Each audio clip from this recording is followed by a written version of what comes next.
નમસ્કાર વિદ્યાર્થી મિત્રો, આજે આપણે જે અમદાવાદ ઝોનની અંદર જે પરીક્ષાઓ લેવાઈ રહી છે તેનું એક્સપેક્ટેડ કટ ઓફ જોઈએ.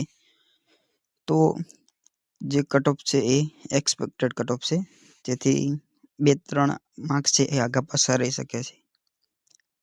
જે રેલવે ભરતી બોર્ડ દ્વારા સત્તાવાર કટ ઓફ રિઝલ્ટ જાહેર કરવામાં આવશે, પરંતુ અત્યાર સુધીના ટ્રેન્ડ પ્રમાણે પેપરનું લેવલ મુજબ નિષ્ણાતો દ્વારા કટ ઓફ તૈયાર કરવામાં આવતું હોય છે.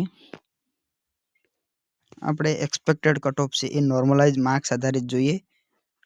તો કે સામાન્ય જે જનરલ કેટેગરીના છે તેનું કટ ઓફ 70 થી 72 ની આસપાસ રહી શકે છે.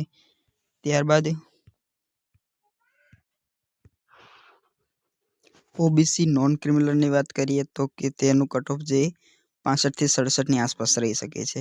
ઈડબ્લ્યુએસનું છે એ 59 થી 61 ની આસપાસ રહી શકે છે. 2-3 માર્ક્સ આગળ પાછળ ગણી લેવા. એસસીની અંદર 58 થી 60 અને એસટીમાં 50 થી 52 ની આસપાસ કટ ઓફ રહી શકે છે. એક સર્વિસમેનની અંદર 40 થી 45 માર્કનું કટ ઓફ રહી શકે છે.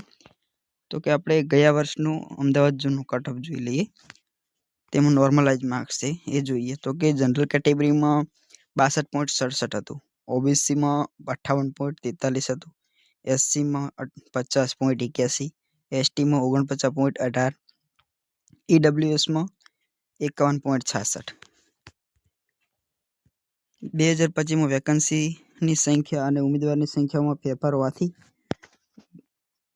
ગત વર્ષનું થોડું ઊંચું જવાની શક્યતા છે. તો કે જે આગળની ભરતી હતી એના કરતાં આ વખતે કટ ઓફ છે ઊંચું જવાની શક્યતા ઘણી છે.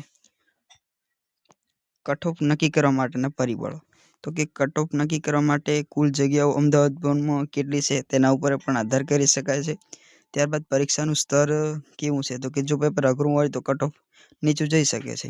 ત્યારબાદ ઉમેદવારોની સંખ્યા આધારિત પરીક્ષાની ચકાસણી કરવામાં આવતી હોય છે અને નોર્મલાઇઝેશન થાય છે માર્ક્સ, કે અલગ અલગ શિફ્ટમાં પેપર હોવાથી માર્ક્સની વધઘટ થતી જોવા મળે છે.